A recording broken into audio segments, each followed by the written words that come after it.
কাজীর গরু কেতাবে আছে গোয়ালে নেই।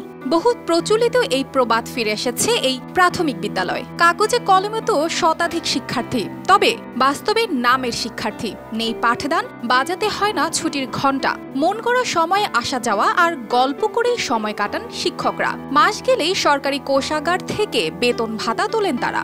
সবচেয়ে মজার ব্যাপার হলো উপস্থিত শিক্ষার্থীরা জানেনই না তারা কোন শ্রেণীতে পড়েন, এমনকি তাদের স্কুলের নাম ও নিজের ক্লাস রোল নাম্বারও।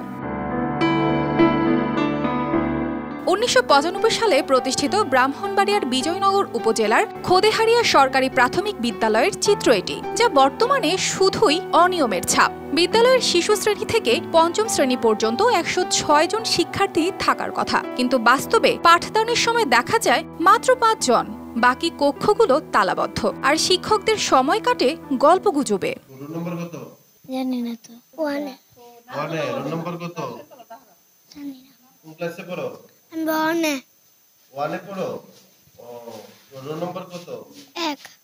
স্কুলের নাম কি বলতে পারো?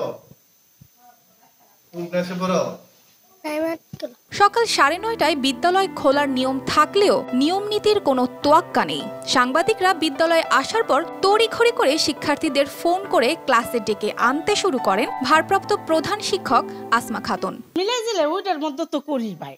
আজকে তো বাচ্চা কম আইছে, এই কারণে এখানের মধ্যে না, আজকে তো ঠান্ডা দিকে আর বাচ্চা কাচ্চা কম আইলে কি আমরা অ্যাসেম্বলি করাই, অ্যাসেম্বলি তো দুপুরে একসাথে।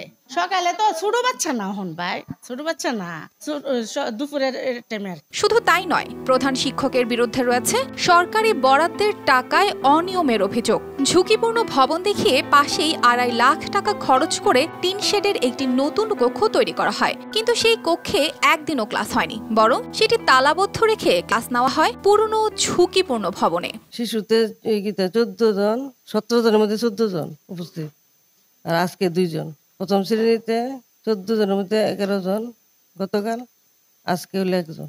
শীতের লেগে হেরা এমন করে, তারপর আমরা কিন্তু প্রতিদিন হেরা ইনফর্ম করি, কারণ আমরা তো এটা দায়িত্ব, আর আমরা তো ছাত্র তো আমরা তুললাম।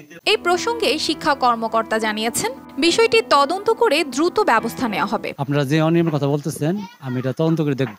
আমি স্কুলে যাব এবং আমার যে সহকারী উপজেলা শিক্ষক অফিসার আছে তাকেও আমি বলবো, এবং আমাদের ভর্তি চলমান, আমি শিক্ষককে বলছি যে ফেব্রুয়ারি ১৫ তারিখের মধ্যে ভর্তি কার্যক্রম সম্পন্ন করার জন্য।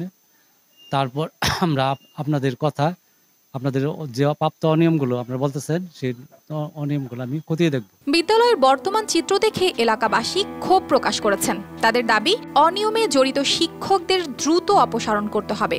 বিদ্যালয়ের প্রধান শিক্ষক পরিস্থিতি স্বীকার করে ঠান্ডা আর শীতের অজুহাত দিলেও এই অজুহাত যেন যথেষ্ট নয়। News desk, RTV।